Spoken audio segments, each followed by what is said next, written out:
بسم اللہ الرحمن الرحیم۔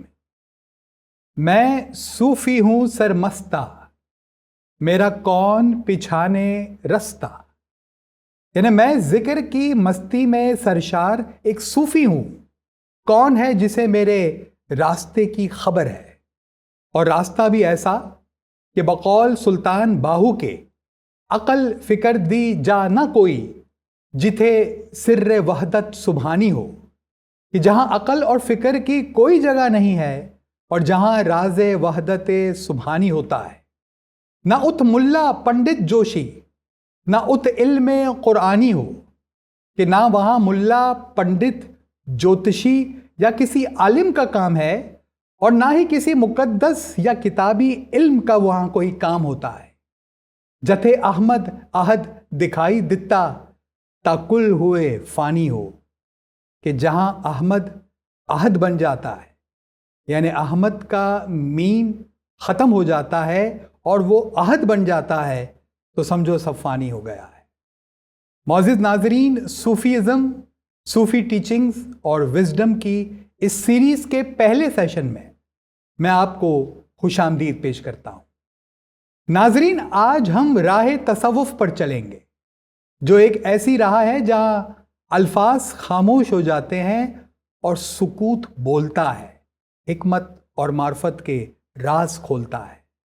تاریخ تصوف صرف بزرگوں کے قصوں کا نام نہیں ہے، یہ انسانی روح کی اس بلند پروازی کی داستان ہے جہاں محبت کے تاج پہنے کچھ لوگوں نے سلطنت دل کی بنیاد رکھی۔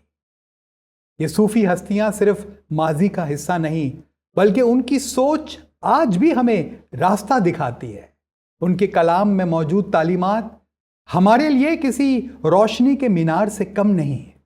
اور آج کی اس گفتگو میں ہم ایسے ہی ایک صوفی ہستی کا ذکر کریں گے جو 5ویں ہجری اور 11ویں صدی عیسوی میں ہو گزرے ہیں، جن کا نام ہے خواجہ عبداللہ انصاری، نامور شاعر، معروف صوفی، جو ہرات میں موجودہ زمانے میں جو افغانستان کا علاقہ ہے، ہرات میں سن 1006 میں پیدا ہوئے اور وہیں سن 1088 میں وفات پائی۔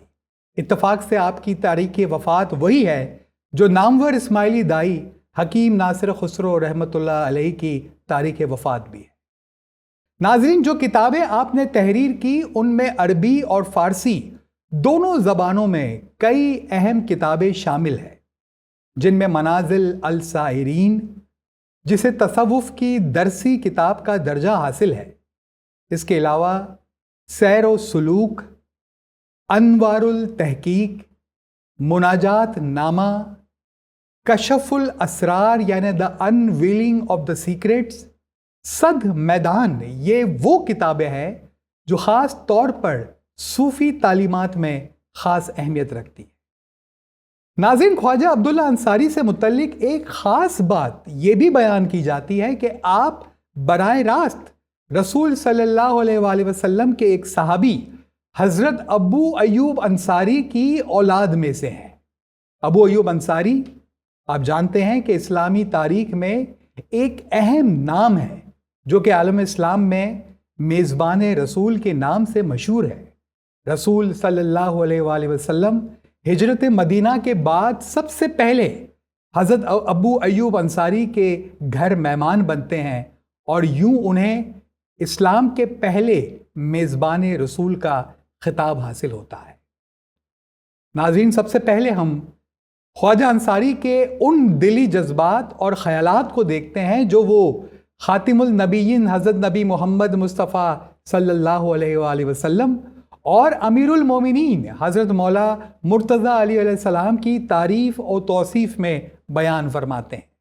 آپ فرماتے ہیں، دین اسلام شرع مصطفیست، راہ ایمان رسوم مرتضویست، یعنی دین اسلام دراصل حضرت محمد مصطفیٰ صلی اللہ علیہ وآلہ وسلم کی شریعت ہی ہے، اور ایمان مولا مرتضیٰ علیہ السلام کے طریقوں کا نام ہے۔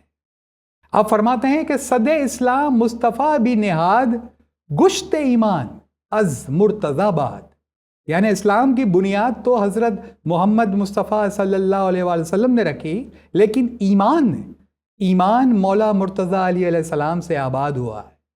فرماتے ہیں کہ آپ محمد کو رسول سمجھ لیں اور جان لیں کہ حقیقی راستہ اسی کا راستہ ہے، اور اس راہ راست کے رہنما حضرت علی مرتضیٰ اور ان کی اطرت یعنی ان کی اولاد میں سے ائمہ علیہ السلام ہے۔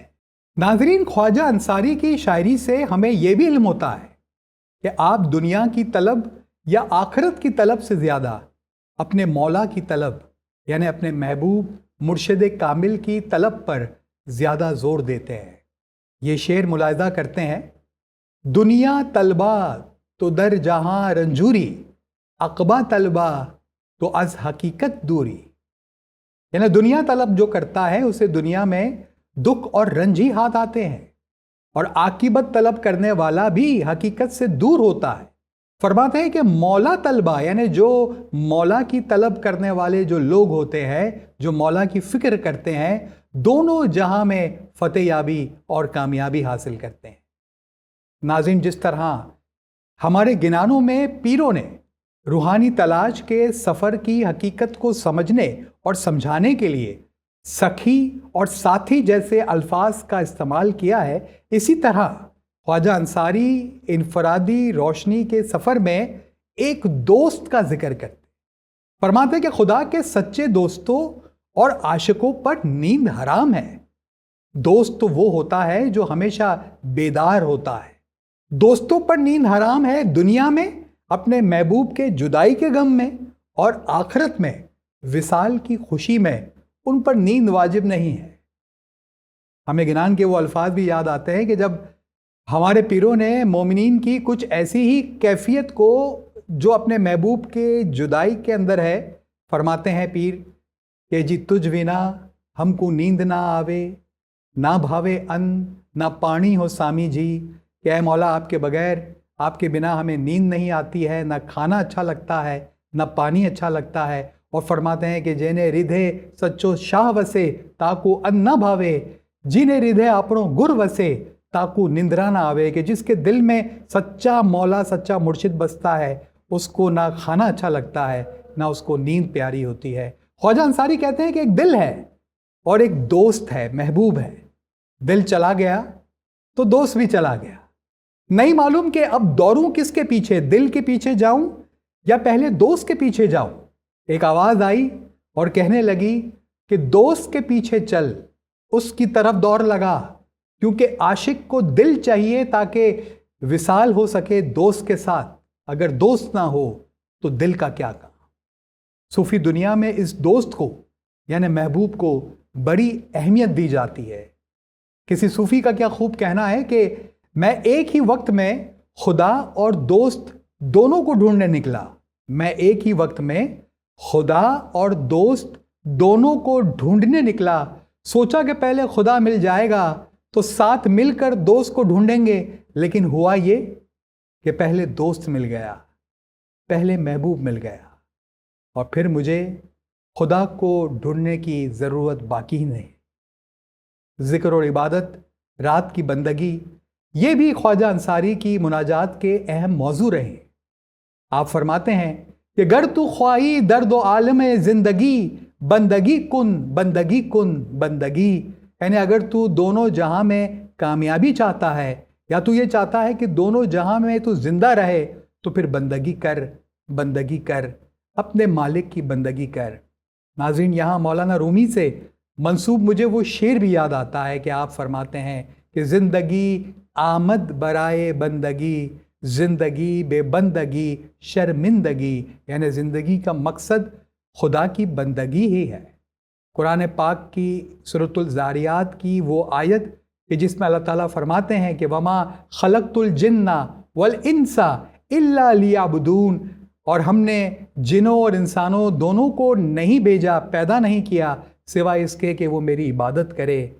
یا پھر پیروں کا یہ کلام کہ کہو رے جیوتا میں کس کارن آیا، نہ کی دی صاحب جینی سریوا، کہ اے بھائی بتاؤ تو صحیح تم اس دنیا میں کس لیے آئے ہو اگر تم نے اپنے مالک کی عبادت نہیں کی۔ فرماتے ہیں کہ یا رب دل پاک و جان آگاہم دا، آہے شب و گریائے سحر آگاہمدہ، یعنی اے پروردگار مجھے پاک دل اور جان یعنی روح کی اصل حقیقت کی آگاہی عطا کر، یا مجھے آگہی رکھنے والی ایک روح عطا فرما، اور رات کی آہ اور صبح کی گریہ وزاری سے مجھے روشناس کر۔ بقول علامہ اقبال کہ یہ ذکر نیم شبی، یہ مراقبے، یہ سرور تیری خودی کے نگہباں نہیں تو کچھ بھی نہیں، کہ اگر یہ تیری ذات کی حفاظت کرنے والے محافظ نہیں ہے، سرپرست نہیں ہے، یہ رات کی عبادت، یہ میڈیٹیشن تو پھر کچھ بھی نہیں ہے۔ خواجہ انصاری اپنے مالک سے یہ تمنا کرتے نظر آتے ہیں کہ الہی مجھے ایک ایسی آہ عطا فرما کہ جب میرے دل سے آ اٹھے تو دونوں جہاں سنور جائے۔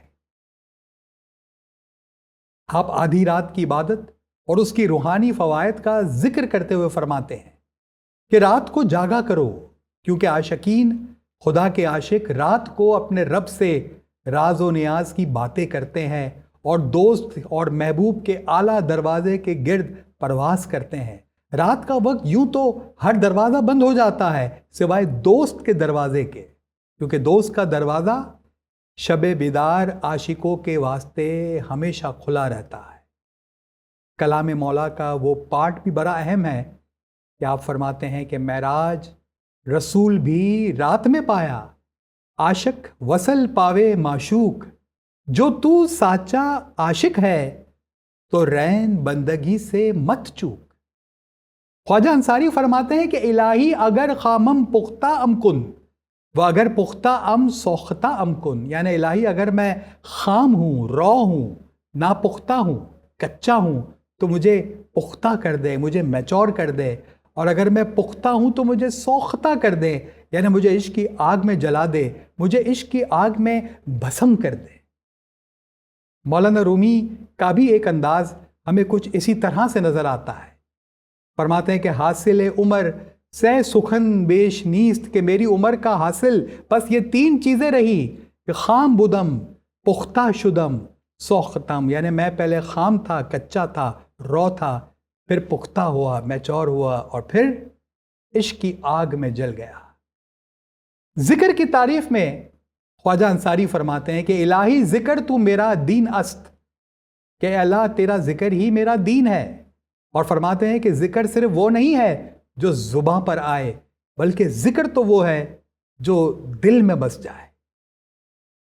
فرماتے ہیں کہ اے خدا، تو ان بندوں کو کلام عطا کرتا ہے جو تیری مناجات کرتے ہیں، تو ان کو وصل دیتا ہے جو تنہائی میں تجھے یاد کرتے ہیں، تیرا ذکر کرتے ہیں، تو انہی کے دلوں میں بستا ہے جو تیرے راز رکھتے ہیں۔ ہمارا کوئی ساتھی، کوئی دوست نہیں سوائے تیری یاد کے، ہمارا کوئی سامان نہیں سوائے تیری یاد کے، ہمارا کوئی راہبر نہیں سوائے تیری یاد کے۔ اپنے خدا کے حضور عاجزی و انکساری سے مناجات پیش کرنا، عشق میں ڈوب کر گریہ وزاری کرنا، یہ خواجہ انصاری کی کتاب مناجات نامہ کی خاص خصوصیات میں شامل ہے۔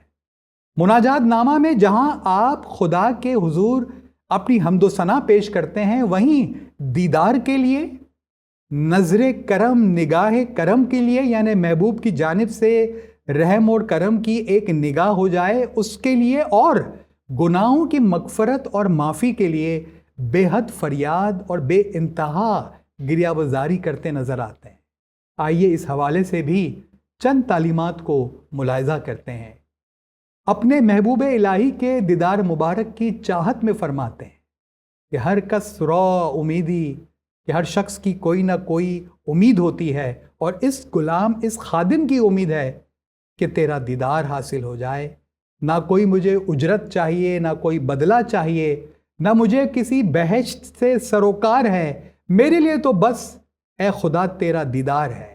فرماتے ہیں کہ الہی سب کی خواہش یہ ہے کہ وہ تجھے دیکھے، تیرا دیدار کرے، لیکن میری خواہش ہے کہ تو مجھے دیکھے۔ فرماتے ہیں کہ نثار دل من امید دیدار تست، اے خدا تیرے دیدار کی امید ہی میرے دل کے لیے تحفہ ہے۔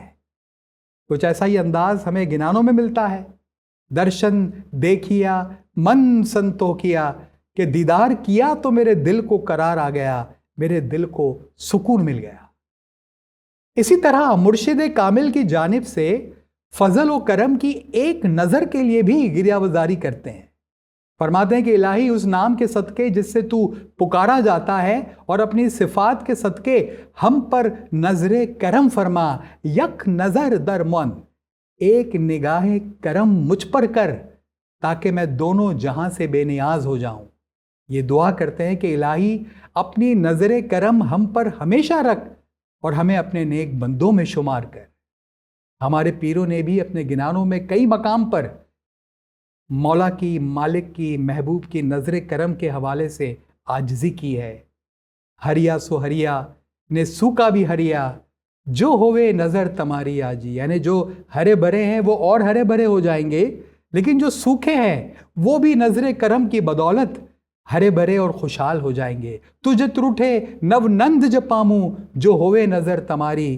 کہ اے مولا اگر آپ کی نگاہ کرم مجھ پر پڑ جائے تو ہر قسم کے روحانی خزانے مجھے حاصل ہو جائے. اسی طرح گناہوں کی معافی کے لیے خواجہ انصاری کا انداز ناظرین مجھے لگتا ہے کہ سب سے زیادہ منفرد اور بے انتہا عاجزی سے بھرپور مغفرت اور توبہ اور معافی مانگنے کا آپ کا انداز ہے. کبھی فرماتے کہ الہی میں اپنے گناہوں سے بہت خوف زدہ ہوں، ڈر لگتا ہے، تو اپنی رحمت سے میری بخشش فرما. تو کبھی فرماتے ہیں الہی ہر چند کے ماں گناہگارم تو غفاری. یعنی الہی اگر ہم گناہگار ہیں تو تو بھی تو غفار ہے، معاف کرنے والا ہے. ہم برے ہیں مگر تیری ذات، تیرے پاس فضل و کرم کا خزانہ ہے. فرماتے ہیں کہ الہی تیری عنایات، تیری بلیسنگز پہاڑ کی مانند ہے اور تیرا فضل سمندر جیسا ہے. پہاڑ میں بھلا کب فرسودگی آتی ہے اور سمندر میں بھلا کب کمی آتی ہے. فرماتے ہیں کہ اگرچہ میرے گناہ بہت زیادہ ہے لیکن تیرا عفو و درگزر اور تیرا کرم یہ حد سے زیادہ ہے. اگر تو میرے گناہ پکڑے گا تو میں تیرے کرم کا دامن تھاموں گا، کیونکہ تیرا کرم میرے گناہوں سے بڑھ کر ہے. گنانوں میں بھی ہے کہ تمہیں تمہارا برد سامو جو ماں جو اوگن سامو سرجنہار. کہ آپ اپنی رحمت کی طرف نگاہ کرنا، میرے گناہ کی طرف مت دیکھنا، کیونکہ تیرے طرف تو کرم ہمیشہ پاپ دوش ہمیرا. اپنی گفتگو کے آخر میں ناظرین میں آپ کے سامنے خواجہ انصاری کی اس عاجزی اور وینتی کو پیش کرنا چاہوں گا کہ جس کا انداز مجھے سب سے زیادہ پسند ہے. اور ملاحظہ کریں کہ کیا خوب انداز سے آپ اپنے گناہوں کی معافی طلب کرتے ہیں، آپ مغفرت مانگ رہے ہیں. فرماتے ہیں کہ الہی ہم نے دنیا میں بہت گناہ کے کام کیے جس کی وجہ سے ہم نے آپ کے دوست اور محبوب رسول صلی اللہ علیہ وآلہ وسلم کو دکھی کر دیا اور آپ کے دشمن شیطان کو خوش کر دیا. الہی ہم نے دنیا میں بہت گناہ کے کام کیے جس کی وجہ سے ہم نے آپ کے دوست اور محبوب رسول صلی اللہ علیہ وآلہ وسلم کو دکھی کر دیا اور آپ کے دشمن شیطان کو خوش کر دیا. اب اگر تو مجھے روز آخرت میرے گناہوں کی سزا دے گا تو تو بھی وہی کرے گا.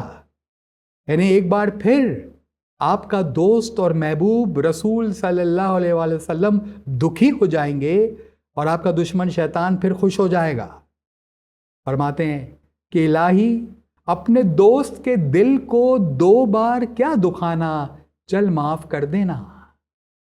اپنے دوست کے دل کو 2 بار کیا دکھانا، چل معاف کر دینا.